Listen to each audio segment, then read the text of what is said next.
Hi കൂട്ടുകാരെ, പുതിയൊരു വീഡിയോയിലേക്ക് എല്ലാവർക്കും സ്വാഗതം. അങ്ങനെ കർപ്പൂരൻ സത്യഭാമ ഓടി വന്നിട്ട് വിഷ്ണുവിൻ്റെ കൈകളിൽ നിന്ന് തട്ടി മാറ്റുമ്പോൾ വിഷ്ണു നീ എന്താ ഈ കാണിക്കുന്നതെന്ന് പറയുമ്പോൾ വിഷ്ണു തൻ്റെ അമ്മയുടെ മുഖത്തോട്ടൊന്നും നോക്കുപോലും ചെയ്യാതെ താഴോട്ട് ഇറങ്ങി പോകുന്നു കേട്ടോ. എന്നാൽ ഈ സമയം പപ്പി പിറകെ ചെല്ലാണ്. വിഷ്ണു അച്ഛാ എന്ന് വിളിച്ച് പിറകെ പോകുമ്പോൾ ഇപ്പുറത്താണെങ്കിൽ സത്യഭാമ കാർത്തികയോട് പറയണേ, മോളെ നിൻ്റെ കണ്ണ് എപ്പോഴും വിഷ്ണുവിൻ്റെ നേർക്കുണ്ടാവണം, വിഷ്ണുവിനെ നീ നല്ല ശ്രദ്ധിക്കണമെന്ന് പറഞ്ഞ് സത്യഭാമ പിറകെ പോകുമ്പോൾ കാർത്തിക മനസ്സിൽ മുദ്ര കുത്തുന്നു കേട്ടോ. തീർച്ചയായും എനിക്ക് വേണം വിഷ്ണുവേട്ടനെ എന്നിങ്ങനെ കാർത്തികയും കുത്തുന്നു കേട്ടോ. പിന്നീട് രാഘവൻ്റെ മുന്നിലാണ് വിഷ്ണു പോയിരിക്കുന്നത്. ആകെ സമനില നെറ്റിയ ആ ഒരു അവസ്ഥയിലാണ് വിഷ്ണു ഇരിക്കുന്നത്. മോനെ നീ എന്ത് പണിയാടാ കാണിച്ചത് എന്ന് രാഘവൻ ചോദിക്കുമ്പോഴേക്കും സത്യഭാമ അവിടെ ഒരു ഗ്ലാസ് പാലുമായി വരാനായിട്ട്, മോനെ നീ ഇത് കുടിക്ക് എന്ന് പറഞ്ഞിട്ട് സത്യഭാമ വിഷ്ണുവിൻ്റെ കൈകളിൽ അതങ്ങ് കൊടുക്കുമ്പോൾ വിഷ്ണു ഒന്ന് നോക്കണം കേട്ടോ. തൻ്റെ അമ്മയെ ഒരു തുറിച്ചു നോട്ടം അതിൽ തന്നെ എല്ലാം ഉണ്ട്.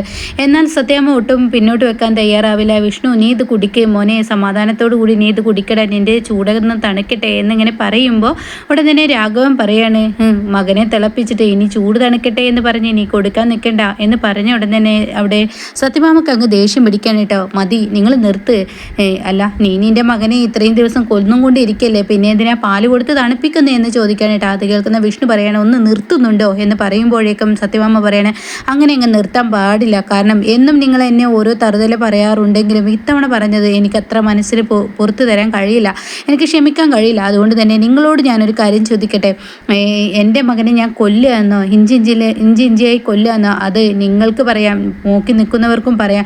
ഒരമ്മ ഒരു മകനെ പ്രസവിച്ചിട്ടുണ്ടെങ്കിൽ 10 മാസം വയറ്റിലിട്ട് നൊന്ത് പ്രസവിച്ച ഏതൊരമ്മയെ അവൻ്റെ കുഞ്ഞിനെ കൊല്ലില്ല. അത് നിങ്ങൾ മനസ്സിലാക്കുന്നത് നല്ലതാണ്.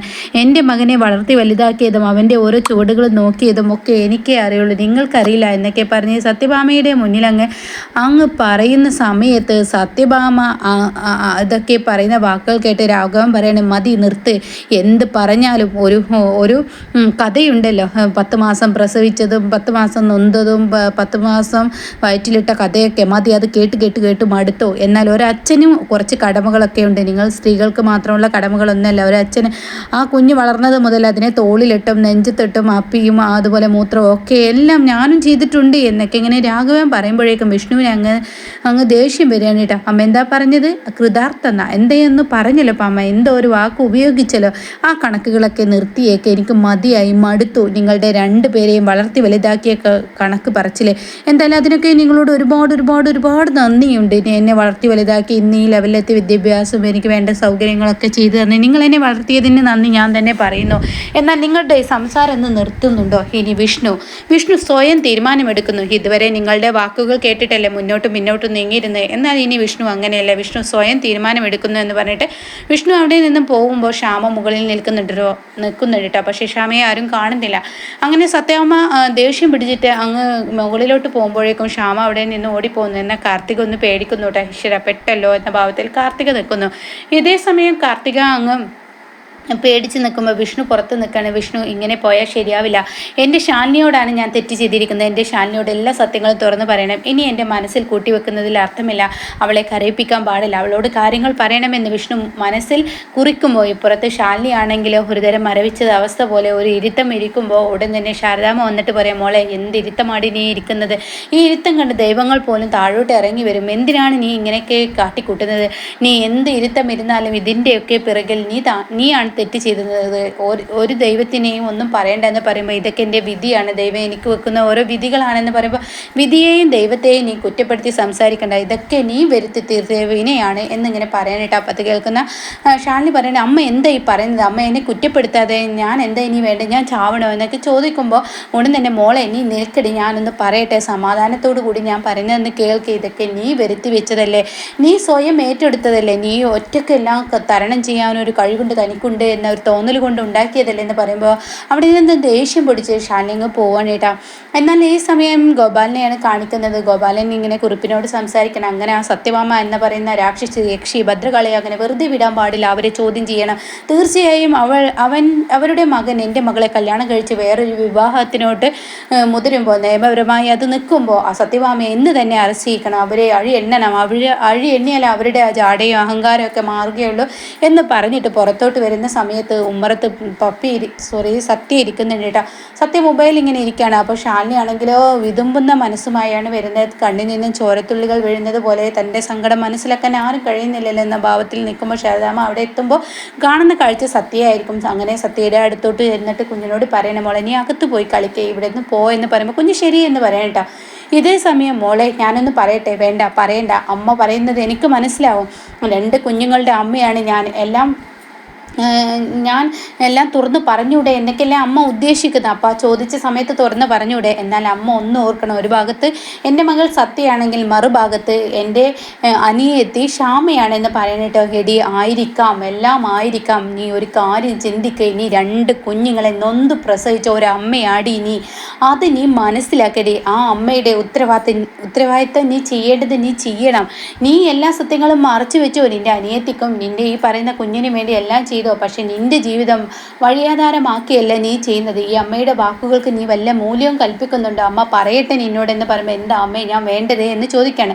അപ്പോൾ ഉടൻ തന്നെ ശാലിനി ആ വാക്കുകൾ പറയുമ്പോൾ ശാരദാമ്മ പറയണേ, നീ ഇതെല്ലാം തുറന്നു പറയും വിഷ്ണുവിനോട്. വിഷ്ണുവിൻ്റെ നെഞ്ചിൽ ഈ ഭാരം ഇറക്കി വെച്ചാൽ തീർച്ചയായും വിഷ്ണു തന്നെ ഇതിനൊരു പരിഹാരം കണ്ടെത്തും. നീ തന്നെ സ്വയം പരിഹാരം കണ്ടെത്താമെന്ന് നോക്കിയാൽ ഒരിക്കലും പരിഹാരമാവില്ല, വിഷ്ണു ചെയ്തോളും എന്ന് പറയുമ്പോൾ ആ തീരുമാനം ശരിയാണെന്ന് തോന്നി ശാലിനി മൗനം പാലിച്ച് നിൽക്കുമ്പോൾ അങ്ങോട്ടേക്ക് ഗോപാലൻ വരികയാണ്. ഗോപാലൻ വന്നിട്ട് പറയാം, മോളെ നമുക്ക് പോവാം, പെട്ടെന്ന് പോലീസ് സ്റ്റേഷനിൽ പോകണം, അവരെ അറസ്റ്റ് ചെയ്യിക്കണമെന്ന് പറയുമ്പോൾ ശാലിനി ആകെ ദേഷ്യം പിടിച്ച് നിൽക്കുന്ന സമയത്ത് ഗോപാലൻ്റെ ആ വാക്കുകൾ ശരിക്കും ദേഷ്യം വരികയാണ്. അപ്പോഴേക്കും അവിടെ ശാരദാമ്മ പറയണ, ഗോപാലേട്ടാ ഒന്ന് ക്ഷമിക്കുക, ഒന്ന് തണുക്ക്, മകൾക്ക് ഇത്രയും നേരം സമയം കൊടുത്തില്ലേ, ഇനി കുറച്ച് നേരം കൂടി ഒന്ന് സമയം കെടുത്താൽ മതി.